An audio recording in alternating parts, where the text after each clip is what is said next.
Hola, hola, ¿cómo están todos? Muy, pero muy bienvenidos. Esto es El Doctor en Casa. Hoy vamos a tocar un tema, pero súper importante. Vamos a hablar de qué relación hay entre la diabetes y las enfermedades cardiovasculares. ¿Hay relación? ¿No hay relación? Bueno, este tema vamos a hablar con nuestro invitado de hoy, el doctor Atilio Castillo Ruiz. Él es especialista en medicina interna y diabetología, diplomado en obesidad, lípidos y enfermedad cardiovascular. Pero antes de saludarlo, vamos a ver esta placa, por favor, que ya nos introduce en el tema que vamos a tocar hoy.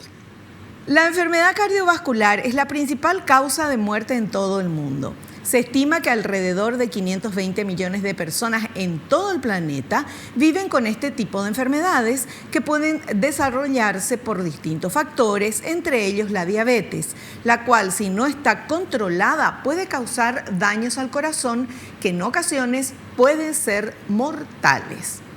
Bueno, y ahora sí, presentamos a nuestro invitado. Él es especialista en medicina interna y diabetología, director de la Escuela en Posgrado en Ciencias de la Salud en UNIDA, director de Diplomado de Obesidad Universidad Privada del Este y director de Diplomado de Diabesidad en UNIDA.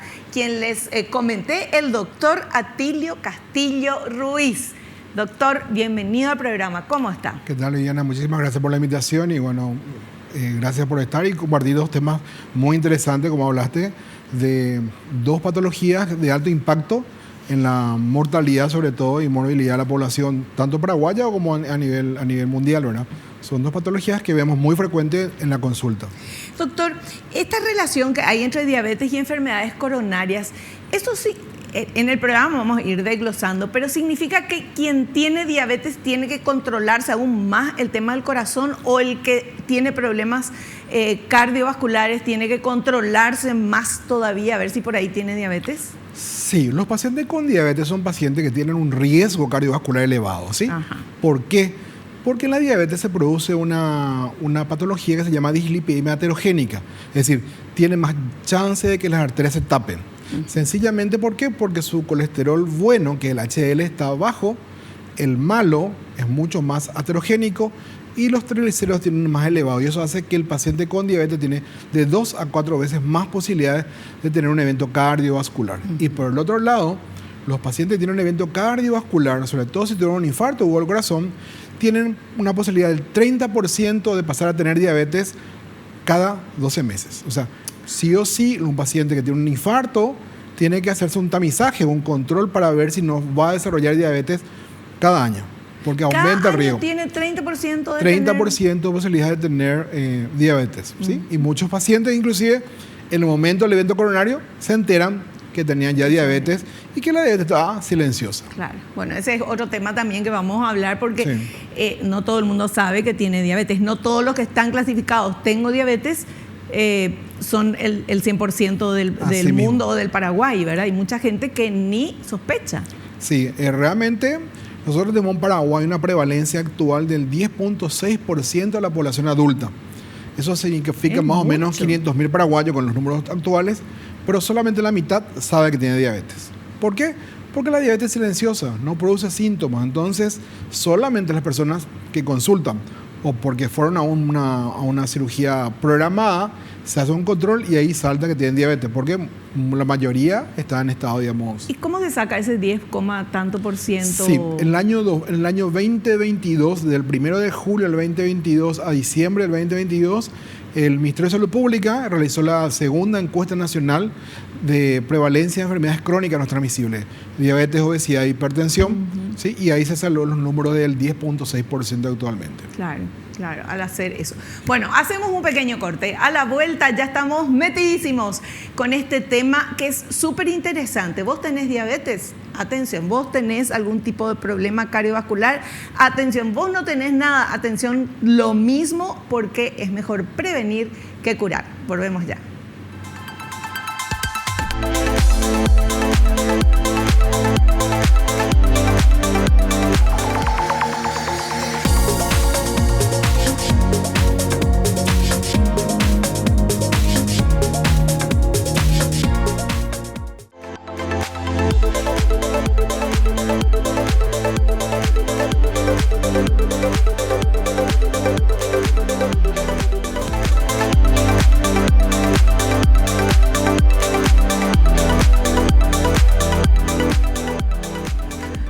bien, continuamos charlando sobre este tema, relación de la diabetes y las enfermedades cardiovasculares, con nuestro invitado, el doctor Atilio Castillo Ruiz. La idea del Doctor en Casa, ustedes saben, es conocer, tener más información y sobre todo lo que nosotros queremos es hacer una medicina preventiva, que es lo que nos salva. Es conocer un poco más y obviamente si uno ya está con algún tipo de problemas o algún tipo de enfermedad, bueno, también acá en el programa con los invitados maravillosos que tenemos, vamos a ir sabiendo qué pasos dar. Queremos hablar entonces de esto, pero tenemos un material, doctor, que quiero compartir con usted y con todos ustedes también. Adelante, por favor. ¿Por qué la diabetes es uno de los principales factores de riesgo de enfermedades cardiovasculares? La enfermedad cardiovascular y diabetes están relacionadas porque los altos niveles de glucosa en sangre pueden provocar que el sistema de coagulación sea más activo, lo que aumenta el riesgo de coágulos de sangre. Es necesario que el tratamiento para la diabetes no solo esté enfocado en el control de los niveles de glucosa, sino también en el cuidado del corazón.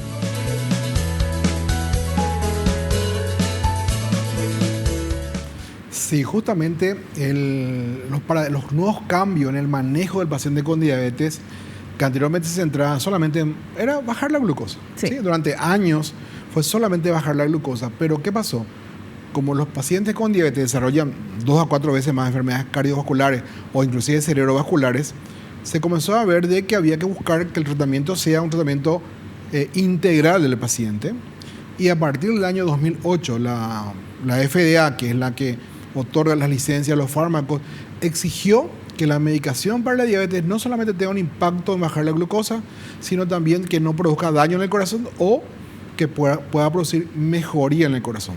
Y a partir de ese momento, toda la industria farmacéutica comenzó a desarrollar fármacos que bajen el nivel de glucosa y que puedan bajar también el riesgo cardiovascular o inclusive en algunos pacientes evitar que se desarrolle patologías cardiovasculares. Y ese grupo de fármacos también tenemos la ventaja que sí tenemos ya hoy en Paraguay. Entonces eso es una medicación que es accesible al paciente, con la cual no solamente le trató la diabetes, sino también evito que desarrolle enfermedades cardiovasculares o si ya lo tiene, evito que sigan progresando. Qué importante es hablar de todo esto, doctor, y sobre todo cómo evoluciona el tema de la medicina y de todo lo nuevo que van descubriendo y cómo se trataba antes, que obviamente se trataba bien, pero se van abriendo nuevos campos, entonces hay más posibilidades de que nosotros los seres humanos podamos estar más sanos o podamos estar más cuidados. Así mismo es.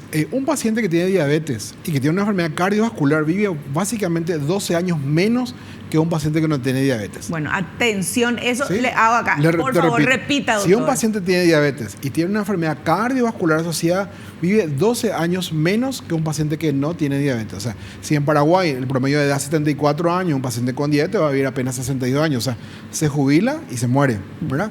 Pero hoy, con los fármacos y con todas las medidas, nosotros podemos prolongar eso o inclusive que el paciente tenga la misma calidad de vida que un paciente que no tiene diabetes. Pero eso solamente se consigue, como vamos a decir, prevención y acudiendo a la consulta con su médico de cabecera. Yo siempre digo, con su médico de confianza, con su médico de cabecera. Y si hace falta, con el especialista. Cuando hablamos de enfermedades cardiovasculares, ¿la presión alta o hipertensión entra en esto o no entra? ¿O cómo es? Sí, entra también la hipertensión como parte de una enfermedad cardiovascular. Si bien es cierto, la hipertensión tiene más un origen renal, pero tiene un impacto cardiovascular, entonces entra dentro de ese contexto. Y nosotros en Paraguay tenemos 40% de la población adulta con hipertensión arterial. Y en los pacientes con diabetes es aún más, ¿verdad? Y lo otro importante también que hay que aclarar es que el paciente con diabetes, su valor de presión tiene que ser menos o igual a 130/80. No las cifras anteriores que eran 140/90. Sí. Hoy, un paciente con diabetes, 130/80. O sea, 13/8 es el valor que deberían de tener, o menos inclusive, para disminuir el riesgo de enfermedades cardiovasculares. Doctor, antes de ir al otro bloque, el tema de esta ola de calor que vive el mundo entero, pero nosotros, Paraguay, por favor, que siempre lo hacía calor, ahora realmente es insalubre. ¿Qué recomendación le da a la gente que tiene presión alta, que tiene problemas cardiovasculares, que tiene diabetes o que no tiene nada, pero nos hace daño? Sí, punto uno, es importante que el paciente no se deshidrate, porque por el calor, ¿qué es lo que pasa? Hace más calor, uno pierde mayor cantidad de líquidos porque habla, porque respira, porque camina. Entonces, punto uno, buena hidratación. Los pacientes adultos que no tienen sed, hay que obligarle a tomar líquido, ¿verdad? Tratar de comer más frutas y verduras, no comer tantas cosas pesadas y remar, digamos, un poco más allá los controles habituales, tanto de la presión arterial, ¿verdad? O también de los niveles de glucosa, ¿verdad? Hay que controlarse y no excederse, sobre todo en el tema de las comidas, porque el gasto cardíaco aumenta y ese aumento del gasto cardíaco puede hacer que un paciente que habitualmente tenía X cantidad de gasto hoy aumente y le pueda producir un evento cardiovascular. Pero fundamentalmente es mejorar sus controles, ¿verdad? Estar más en contacto probablemente con el médico o con el sistema de salud o con el personal de enfermería. O sea, buscar la manera de estar siempre. Y nosotros como personal de blanco deberíamos estar educando más, probablemente ser más intensivo en un país que básicamente tenemos un solo clima, que es el verano, ¿verdad? Así mismo. El tema de la comida, doctor, que usted habló, aumenta el gasto... El gasto cardíaco. O sea, cardíaco. Eso es comer mucha comida, o sea, ¿es abundancia de comida o tipo de comida? Claro, lo que pasa es que si yo como mucho volumen de comida, sí, ¿verdad? Con muchas calorías, gran parte del gasto cardíaco, o sea, gran parte de la sangre se va al estómago. Claro. ¿Verdad? Entonces puede robar, digamos, sangre de otro lado, del corazón entre yo y el cerebro y producir, digamos, que las coronarias sufran, ¿verdad? Entonces, se debe de comer lo más saludable posible, no pasar en abundancia de comida, sobre todo muy hipercalóricas, que son las que van a necesitar mayor tiempo de digestión, y eso significa mayor tiempo que haya sangre en el tubo digestivo para producir esa digestión, y eso hace que se robe sangre de otro sector del cuerpo. Ya, perfecto. Bueno, súper claro. Vamos a hacer un pequeño corte, si les parece, y volvemos ya.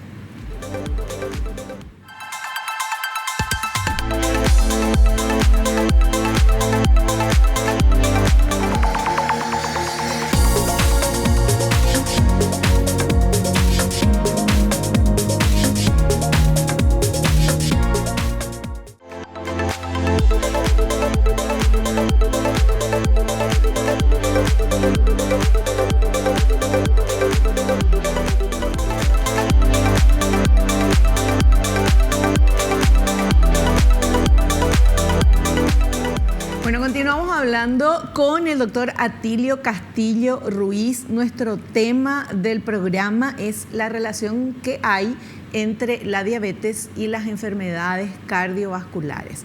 Y estamos aprendiendo mucho. Y yo le hablaba también al doctor el tema del calor. Con el calor tan intenso que nos hace daño a todos, tengamos o no tengamos algún tipo de desbalance o en la presión o en los triglicéridos o qué sé yo, que hay que cuidarse muchísimo, doctor.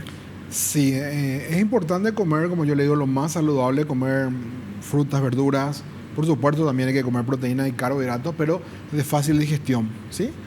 No abusar, ¿no? El volumen es fundamental. Y la hidratación es fundamental, porque si el paciente se deshidrata, ¿qué pasa? El riñón entiende como si fuera que estoy perdiendo líquido, entonces ¿qué hace? Se produce una vasoconstricción renal y eso hace que aumente la presión. Por eso es fundamental mantener la hidratación, ¿sí? Claro. Eso es clave, porque si no vamos a tener descompensaciones, ¿verdad? Y nuestra población, que va aumentando en edad, por supuesto, también hay mucho más cuidado. Claro. Sobre todo la gente, nuestros adultos mayores, hay que tener mucho más control. Porque el adulto mayor es como que no siente tanta sed como un adulto joven. Pierde habitualmente pierde, digamos, el hábito de tomar líquido porque hay una disminución del hábito, digamos, hacia la sed. Entonces, hay que obligarle, hay que poner el horario, o a veces hay que programar el teléfono para que le vaya recordando que cada tanto toma más de agua. Claro. Son muchas medidas hoy que también la tecnología podemos aplicar para que no se olvide de hidratarse. Claro, perfecto.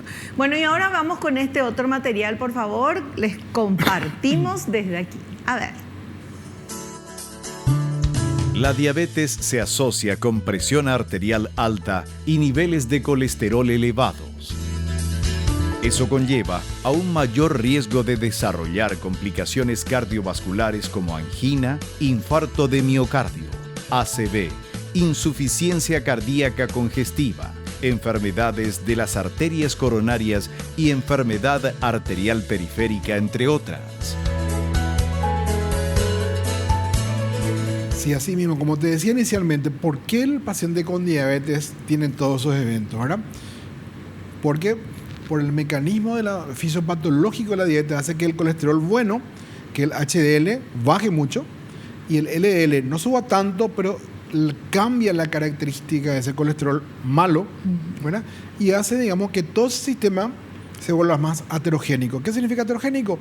Que se tapen las arterias, ¿sí? Que se tapen las arterias, que cambie nuestro sistema de coagulación. Entonces el paciente tiene 2 a 4 veces más riesgo que un paciente que no tiene diabetes. Por eso desarrolla angina de pecho, que es el dolor de pecho, que puede aparecer en reposo inclusive, o cuando hace una actividad, que eso hace que pueda desarrollar inclusive un infarto, que es el evento final cuando se taponó totalmente la arteria del infarto. Y tercero, de que desarrolle posteriormente una falla cardíaca. Un paciente con diabetes y que desarrolla una falla cardíaca, o sea, una insuficiencia cardíaca, tiene más riesgo de morirse que un paciente que tiene cáncer, ¿sí? Y a veces solemos escuchar que cuando en la familia hay alguien con cáncer, todo el mundo se alarma, pero cuando tiene insuficiencia cardíaca, nadie se alarma. Y la mortalidad por el desarrollo de insuficiencia cardíaca es 2 veces mayor que el paciente con cáncer. Por Dios. Sí.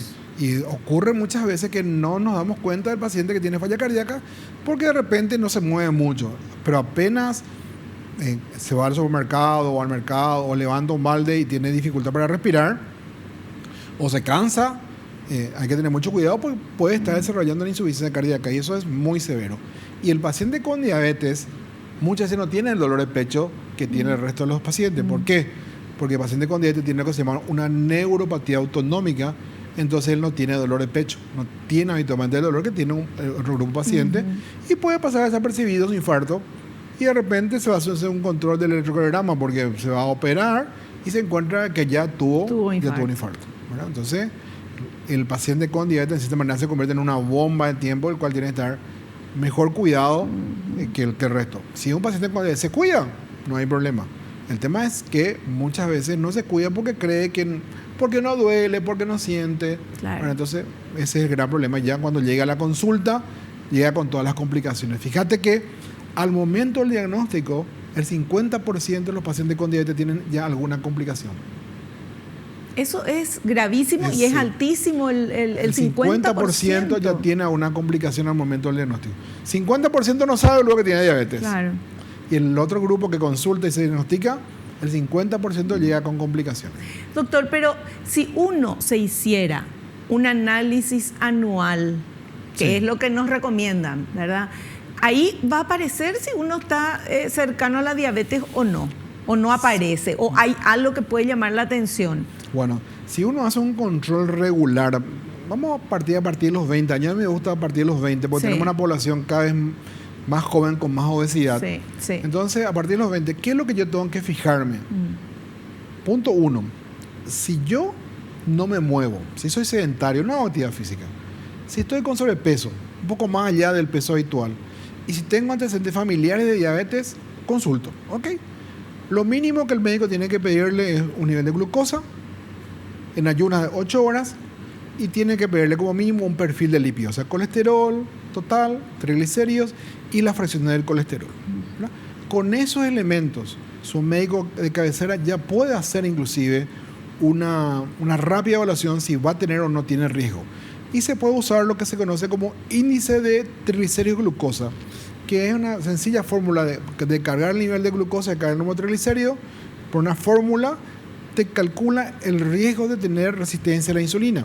Si tu riesgo ya sale aumentado, tengo que avanzar en los estudios. En ese caso yo le tendría que pedir, por ejemplo, una prueba de tolerancia oral a la glucosa, que es lo que se le da a tomar en agua azucarada al paciente, se le vuelven a tomar los controles, o pedir la hemoglobina glicosilada, que me muestra el perfil de los últimos 3 meses. Y así yo puedo llegar precozmente al diagnóstico. Pero tengo que hacer esa búsqueda activa probablemente de diabetes para poder, no tengo que esperar que tenga los síntomas de la diabetes, ¿verdad? Lo ideal es que todo médico de cabecera, un médico de familia, un médico de atención primaria de la salud, el cardiólogo, el neurólogo, pidan eso al paciente. Y sencillo, se meten en la calculadora, se busca, es una relación. Si el índice es más de 4.7, busquemos todo el resto. Porque la diabetes es silenciosa. Claro. ¿Sí? Los síntomas de orinar mucho, tener sed, tener hambre y bajar de peso, cuando aparece eso, llegamos tarde. Llegamos tarde, ya está la enfermedad. Y el 50% tiene alguna complicación. Claro. Lo ideal es que antes. Doctor, además, volvemos otra vez, nosotros vivimos en Paraguay, para la gente que nos ve de otros países, acá siempre hace mucho calor, entonces siempre estamos tomando agua, tereré o lo que sea. Obviamente eso hace que uno vaya a hacer pipí más de seguido, que a lo mejor en un país que hace frío. Entonces, y esas son dos cosas que llaman la atención, ¿verdad? Que son dos tips que ya te alertan a que a lo mejor podés tener diabetes. Sí, el paciente, digamos, que de repente tiene mucha sed, más de lo habitual, es una de las cosas que tiene que llamar la atención. Y sobre todo, tiene sed, pero busca lo dulce. Esa es una de las cosas. ¿Por qué? Porque como orina mucho, pierde muchas calorías por la vía urinaria, entonces necesita recuperar las calorías. Entonces, ¿qué va a buscar? Algo dulce, ¿verdad? O un jugo, o una gaseosa, o comer algún panificado, ¿verdad? Y habitualmente busca bebidas o jugos o gaseosas, porque es lo que más rápidamente le satisface. Y él, a pesar de eso, sigue orina más y comienza a bajar de peso. ¿Qué pasa? Esos síntomas aparecen cuando la glucosa está por encima de 180.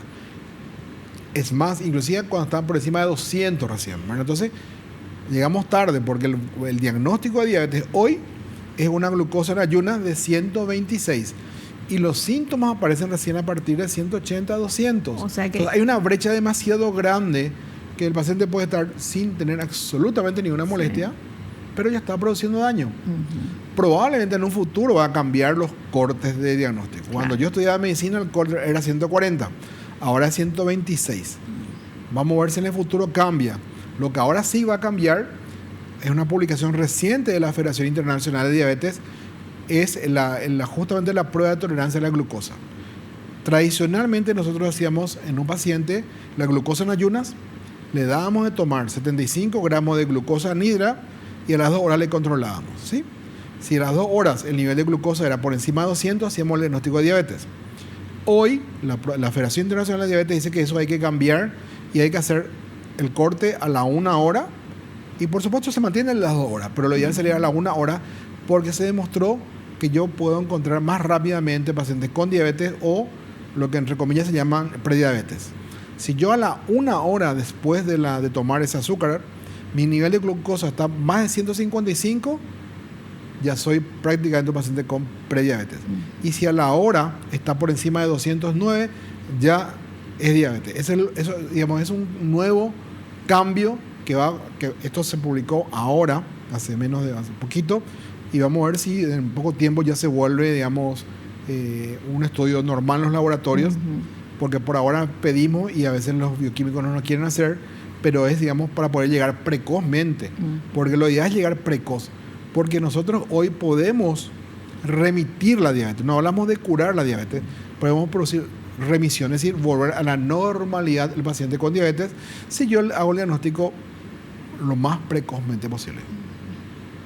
Doctor, ¿es un mito o es real esto de que si comes muchas cosas dulces te volvés diabético? En realidad, cuando uno come muchas cosas dulces, probablemente está comiendo muchos alimentos ultraprocesados. Y más allá que lo dulce, yo creo que lo que más hace que uno cambie son que estos digamos, los alimentos son muy ultraprocesados, tienen un montón de químicos. Sobre todo químicos, ¿verdad? Químicos, inclusive se demostró que hay partículas de plástico en las comidas, ¿verdad? Entonces, no es, digamos, porque come más cosas dulces, ¿verdad? Por la calidad de la comida. Es la calidad de la comida es fundamental. Perfecto. Bueno, tenemos otro material y atención con esto porque me parece re interesante. ¿Ustedes sabían que con la diabetes también el cerebro corre riesgo de sufrir complicaciones? El material nos explica esto. Con la diabetes, también el cerebro corre el riesgo de sufrir complicaciones. Los niveles altos de glucosa en sangre pueden causar daños en los vasos sanguíneos y los nervios. Por otra parte, puede facilitar la formación de depósitos de grasa en las arterias, haciéndolas más estrechas y menos flexibles. Todo esto dificulta el flujo adecuado de la sangre, elevando el riesgo de un infarto o un ACV, lo que además puede provocar discapacidad.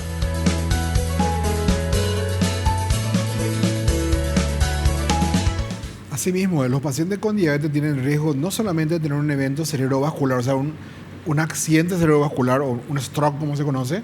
¿Por qué? Porque se taponan las arterias, las coronarias, de las carótidas fundamentalmente, ¿verdad? Y también la microvasculatura cerebral. Entonces, un paciente con diabetes, parte, digamos, del tamizaje de buscar esto es un Doppler de las carótidas, de ambas carótidas, para ver si no hay obstrucciones. Y lo otro que también puede ocurrir es lo que se conoce como diabetes tipo 3, que es la enfermedad de Alzheimer, ¿sí? La enfermedad de Alzheimer se asocia también a la diabetes, sobre todo porque hay un mecanismo fisiopatológico, que es la resistencia a la insulina, que también se produce a nivel cerebral. Entonces, un paciente con diabetes no solamente tiene más riesgo de accidentes vasculares cerebrales, sino también tiene más riesgo de tener una demencia como la Alzheimer, ¿sí? Entonces, hay que ser estricto en el control del nivel de glucosa. Porque, bueno, puede ser que no tenga problemas del corazón, pero si comienzo a tener problemas cerebrales, precozmente voy a dejar, económicamente voy a dejar de trabajar, me quedo con una parálisis de un brazo, una pierna, o pierdo la memoria, y se convierte en una carga familiar y una carga social muchas veces, ¿verdad? Entonces es fundamental que el paciente con diabetes se haga sus controles también de la parte cerebral. A veces creemos que todo el corazón nada más, pero realmente también la parte cerebral es fundamental, ¿verdad? Claro. Doctor, obviamente que todo esto, estos análisis, estos estudios nos debería dar nuestro médico de cabecera. Sí. Ahora, sabemos que la realidad en nuestro país es que hay una cantidad de compatriotas que no tienen médico de cabecera, que no tienen un seguro privado, que van a la parte pública y que ahí va, dependiendo de quién le toque, le pide, ¿verdad? Entonces, ¿qué recomendación da para la mayoría de la población en esto de los controles? Bueno, ahí son dos puntos importantes. Uno, deberíamos, digamos, como personal de salud, insistir en la educación médica de los médicos, ¿verdad? Una educación médica más intensiva, sobre todo patologías prevalentes como hipertensión, diabetes, obesidad. O sea, formar más médicos que entiendan, no solo especialistas, pero que comprendan la enfermedad. Y también a los pacientes que cuando vayan a la consulta traten de pedirle, digamos, sobre todo si hay un antecedente familiar. O sea, si en la familia hubo pacientes con diabetes, o sea, mamá o papá tuvieron diabetes o mi abuelo tuvo diabetes, tengo más riesgo de tener diabetes. Si mi familia hubo alguien antes de los 60 años con un infarto del corazón, pedirle que me haga un control completo. Si mi bebé nació con 4 kilos, que tuve macrosomía y probablemente no me diagnosticaron diabetes gestacional, comentarle al médico que tuvo un bebé de 4 kilos, entonces probablemente el médico también le va a pedir otro estudio para poder llegar, ¿verdad?, a más precozmente, ¿verdad? Y mínimamente, como te digo, pedirle la glucosa, pedirle el perfil lipídico, que le pese y que le tome la presión. Por lo menos esas 4 cosas, y con eso ya inclusive uno puede hacer. Hoy día nosotros tenemos, bueno, si la gente puede tener acceso a la plataforma del ministerio, hay un score, se llama score de FINDRIX, que está en la plataforma del ministerio. Uno entra y puede calcular el riesgo que tiene de desarrollar diabetes. ¿Con dónde? FINDRIX. Así es. FIDND, RISK. Es un score que te permite calcular las chances que tenés de desarrollar diabetes, ¿verdad? Y te preguntan la edad que tenés, tu peso, si tenés familiares con diabetes, si tomaste medicamento para la hipertensión o sos hipertenso, y eso te da un score. Entonces vos ya te podés ir al médico, podés imprimir inclusive la página del ministerio y ya te va a tu médico y le decís, doctor, este es mi score que yo encontré, y ahí el médico, lógico, si ya tiene un paciente que hizo eso, es más fácil, digamos, poder hacer la búsqueda activa y educarle en la consulta también, de qué actividad física tiene que hacer, cómo tiene que comer y cuándo y qué estudios se va a hacer para poder diagnosticar precozmente. Lo importante es diagnosticar precozmente la diabetes para poder cambiar el curso de la evolución de la enfermedad. Y de eso vamos a continuar hablando, pero a la vuelta del corte.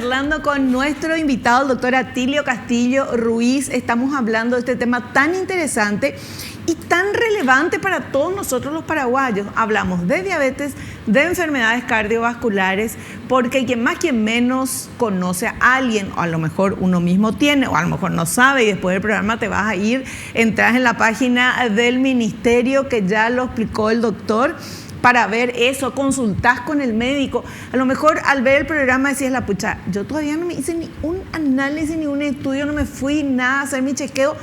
Hay que hacerse y ya nomás a pedir turno y poder cuidarnos. La vida es demasiado maravillosa si la disfrutamos con salud. Doctor, vamos a seguir hablando de esto y tenemos este material que dice que cuidar el corazón. ¿Cómo cuidar el corazón viviendo con diabetes? ¿Te parece? Súper, genial. Veamos. Cuidar el corazón viviendo con diabetes. Se ha comprobado que corazón y diabetes guardan una relación muy estrecha, por lo que al tratar los niveles de glucosa no se puede dejar de lado el cuidado del corazón. La innovación científica y médica ha llevado al desarrollo de opciones de tratamiento para corazón y diabetes que permiten mantener el control de la glucosa al mismo tiempo que reduce el riesgo de una enfermedad cardiovascular.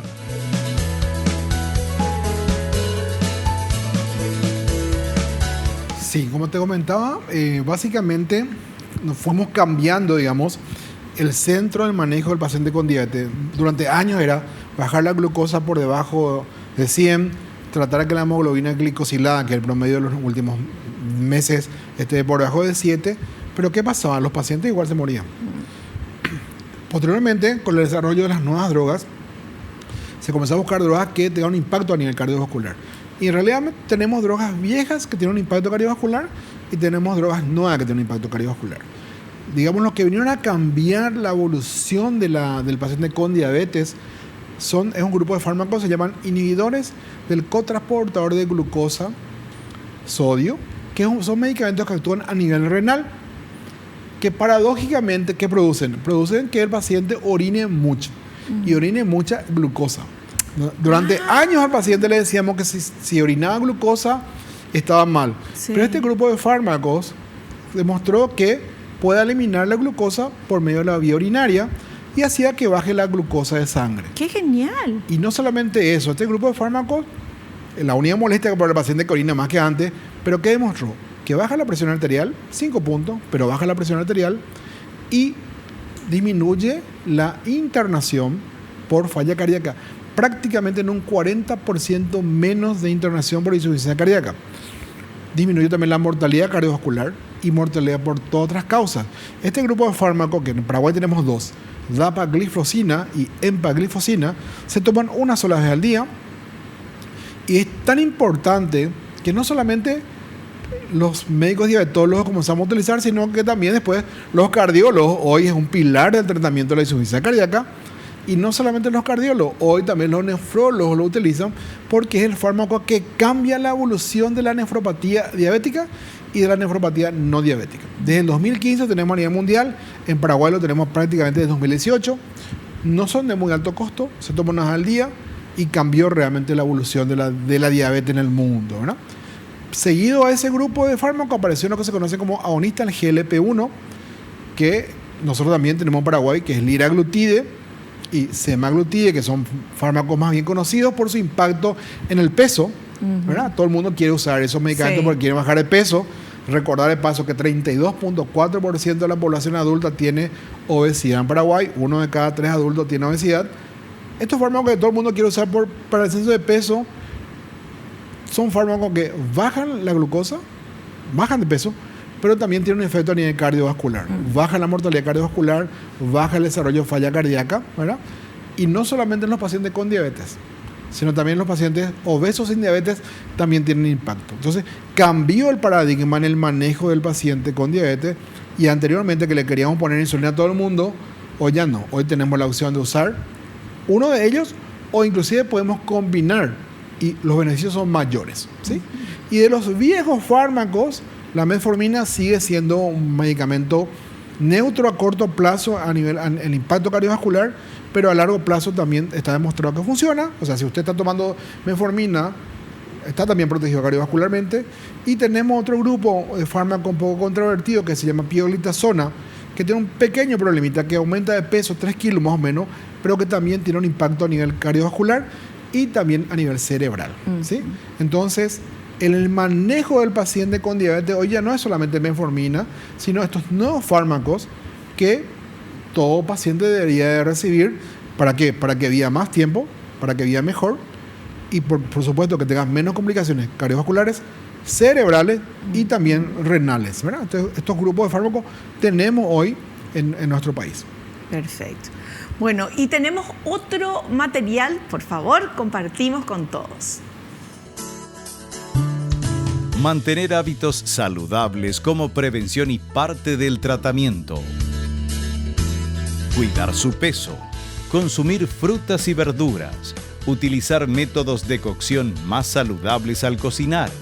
Evitar las opciones ultraprocesadas, las grasas trans, el exceso de sodio y azúcar. Realizar actividad física regularmente. Evitar el tabaquismo y el exceso de bebidas alcohólicas.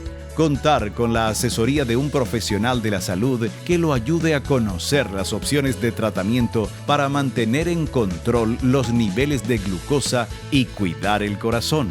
Realizar las indicaciones médicas de tratamiento para la diabetes y las enfermedades cardiovasculares.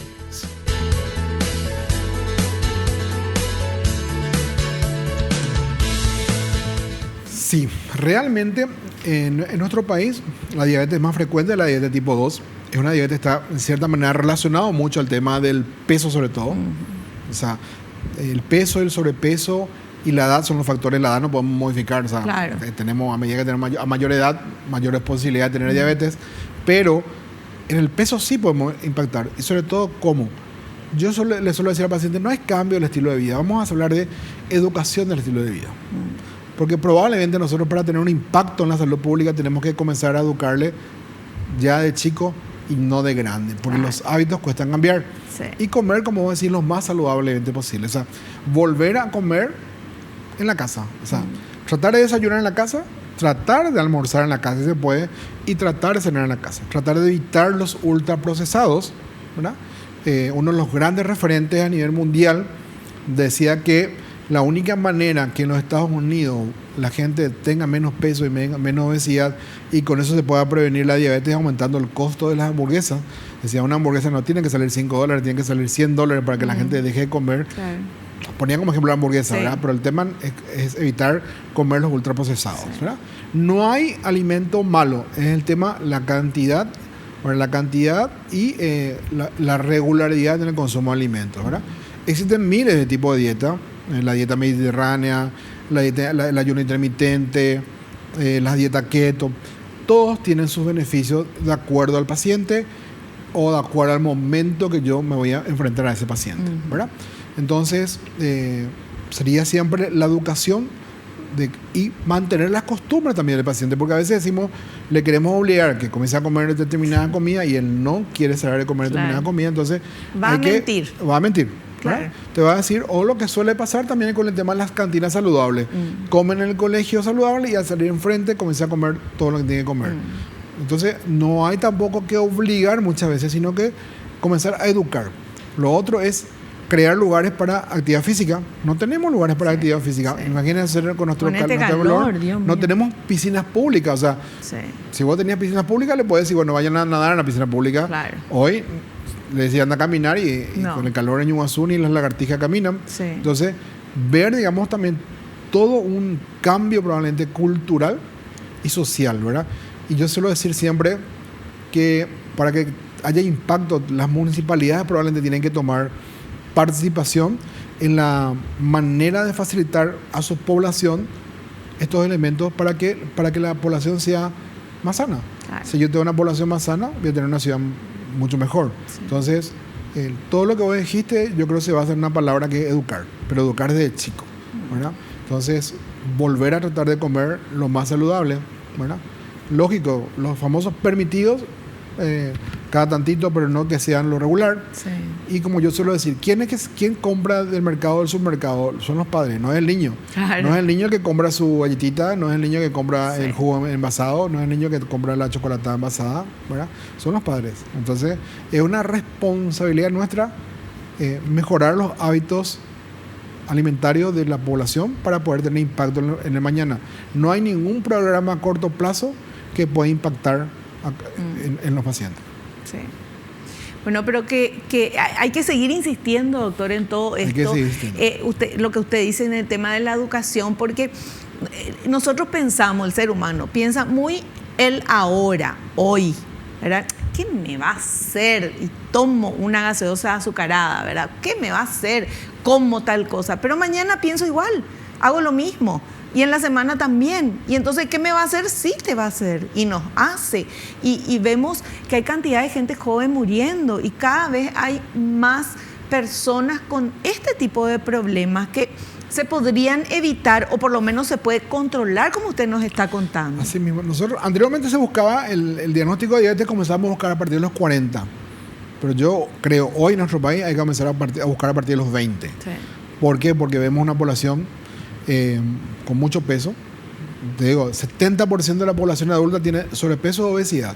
O sea, 7 de cada 10 están con un problema de peso. Y esa es la población que probablemente en el futuro va a desarrollar hipertensión, va a desarrollar diabetes, va a desarrollar cáncer, va a desarrollar falla cardíaca, Claro. problema articular. Entonces, tenemos que comenzar a educar y a buscar ese tipo y a educar en todos los sectores, ¿verdad? Porque no hay otra manera de que podamos cambiar ese curso de la evolución, ¿verdad? Entonces, y eso también a veces ocurre de que el médico también tiene que estar entrenado para encontrar, y a veces yo les suelo decir, y el pediatra también, porque Claro. la prevalencia de obesidad en nuestra población, ¿qué pasa? Nuestra población adolescente es la que van a ser los pacientes con obesidad del futuro y son los pacientes que tienen mayor riesgo de desarrollar diabetes y mayor riesgo de desarrollar enfermedades cardiovasculares. Entonces vamos a tener una población joven pero enferma. Sí. Cada vez hay mayor riesgo de desarrollar enfermedades por el tipo de vida que estamos llevando, no solamente en Paraguay, en el mundo Sí, entero, sí. ¿verdad? Ya se camina lo menos posible, todo el mundo anda o en auto, moto, bici o lo que sea, estirás la mano y ya está la comida, o llamás por teléfono y viene el delivery, o comés, no podés. Ojalá, doctor, todos puedan hacer eso, desayunar en la casa, almorzar en la casa y cenar en la casa, pero la gente que trabaja todo el día afuera come una empanada, compra un sándwich de algo que no sabe ni cómo se hizo. No, así mismo el estrés, el cambio de vida hizo que, digamos que ocurra todo eso. Y está bien marcado, la historia está bien marcado, que fue en la década entre el 60 y 70, donde con la aparición de la televisión, ¿verdad? Sí. La gente comenzó a quedarse más en la casa, con la aparición de los móviles, la gente comenzó a caminar menos, y ahí también aparece la industria de ultraprocesados, ¿verdad? Y se nos está mostrando en todo el mundo que es ahí cuando comenzaron a aumentar todas las enfermedades, ¿verdad? Sí. Y la causa está bien clarita: comemos mal, nos movemos menos y vivimos más estresados, ¿verdad? Y a veces hay que tener que adaptarse a todo eso de vuelta para evitar desarrollar enfermedades. Claro. O sea, Tenemos que hacer más sacrificio tenemos que ahora hacer que más antes sacrificio que para antes, no engordar. exactamente, Las así. fotos y toda la gente de los años 50, 40 y 30, no hay gordos ni gordas. Y ahora, hello. Bueno, vamos a hacer un corte, volvemos ya.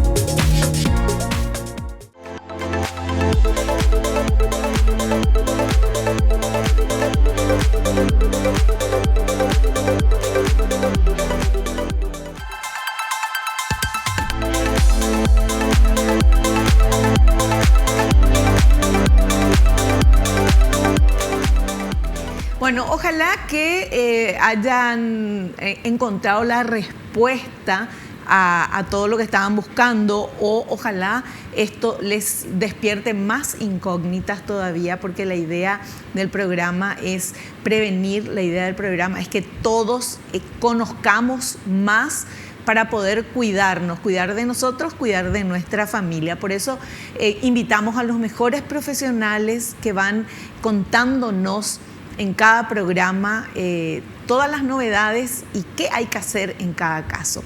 El día de hoy estuvimos hablando con el doctor Atilio Castillo Ruiz, pero tenemos muchas preguntas todavía que ustedes están enviando en las redes sociales. Si por ahí alguna cosa te querés saber, escribinos al Doctor en Casa, estamos en todas las redes sociales. Y aquí elegimos estas preguntitas para que el doctor las conteste. Vamos con esta primera pregunta, por favor. Si no tengo síntomas, ¿igualmente puedo tener diabetes? Excelente pregunta, esa es la pregunta que más me suele gustar. Sí, como te decía, para que aparezcan los síntomas de la diabetes, tengo que tener un nivel de glucosa muy elevado. Entonces, si la pregunta es, ¿puedo tener diabetes? Claro que puedes tener diabetes. Sí, tenés más de 20 años, te mueves poco, estás con problemas de peso y tenés familiares con diabetes, puedes tener diabetes. Consulta con tu médico para que te hagan los análisis elementales para poder llegar al diagnóstico. Como te dije, glucosa, perfil de lípidos y que te calcule el riesgo de resistencia a la insulina y con eso pueda avanzar en otro estudio y llegar antes de que aparezca la enfermedad. Perfecto. Vamos con otra preguntita. ¿Algún tipo de diabetes representa más riesgo para la salud cardiovascular? Bueno, hay varios tipos de diabetes, la más común es la tipo 2. Dentro de la tipo 2, otra vez, hay 4 subtipos, ¿sí? Hay 4 subtipos que se llaman fenotipo de la diabetes, ¿sí? Y cada uno de ellos tiene un riesgo diferente. Hay algunos que tienen mayor riesgo de desarrollar problemas renales, hay otro grupo que tiene mayor riesgo de desarrollar problemas cardiovasculares. Sobre todo, ¿cuáles son los que tienen mayor riesgo de desarrollar problemas cardiovasculares? Los que aparecen a mayor edad y en pacientes con aumento de peso, ¿sí? Y si uno le pregunta si en la familia hubo ya un infarto previo o un accidente vascular previo, ese grupo de pacientes es un tipo especial y que probablemente le vamos a tener que dar medicamentos que puedan bajar la glucosa y proteger su corazón. Perfecto. Y la última consulta, ¿se puede prevenir la diabetes o una enfermedad cardiovascular aunque se tengan antecedentes familiares? Sí, la diabetes se puede prevenir. ¿Cómo? Buen plan de alimentación, buen plan de actividad física, o sea, moverse más lo que uno pueda, ¿verdad? Bajar nivel de estrés. Y hoy sí, si soy de alto riesgo de ser diabetes, si me dice mi score de Findris, ¿verdad? Y encuentro que estoy elevado, puedo tomar medidas como esta: mejorar la alimentación, hacer actividad física y en algunos casos inclusive se puede usar ya determinados fármacos como la metformina, la pioglitazona, la dapaglifosina o inclusive el grupo de agonistas GLP-1 que hacen de que yo pueda prevenir el desarrollo de diabetes o si comencé la diabetes puedo producir una remisión o inclusive con un descenso de peso más o menos del 15% del peso, si estoy fuera de peso, puedo sencillamente hacer que no aparezca la diabetes. O sea, todo es posible de prevenir. Y por supuesto, si prevengo la diabetes, también tengo la posibilidad de prever las enfermedades cardiovasculares. Es cuestión de llegar a tiempo y tomar las medidas correctas. Fantástico. Fantástico. Todas las consultas con sus respuestas correspondientes. Queremos agradecerte, doctor, tu presencia aquí en el programa. Muchísimas gracias por tu tiempo y felicitaciones por todo lo que están haciendo. Ok, muchísimas gracias a vos y bueno, estamos siempre atentos y a lo que sea fundamental. Y como solíamos decir, punto 1, educar para poder detener la aparición de la diabetes. Así mismo. Gracias, doc. Gracias a vos. Nos despedimos. Hasta el próximo programa, si Dios así lo permite. No te olvides lo que te digo siempre porque es cierto. Naciste para ser feliz. No te conformes con menos. Chao, chao.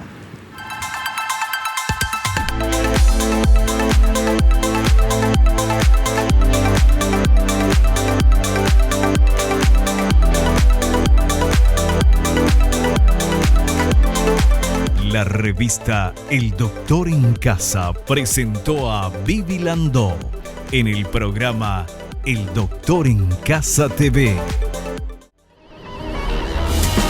Fue una realización de Alican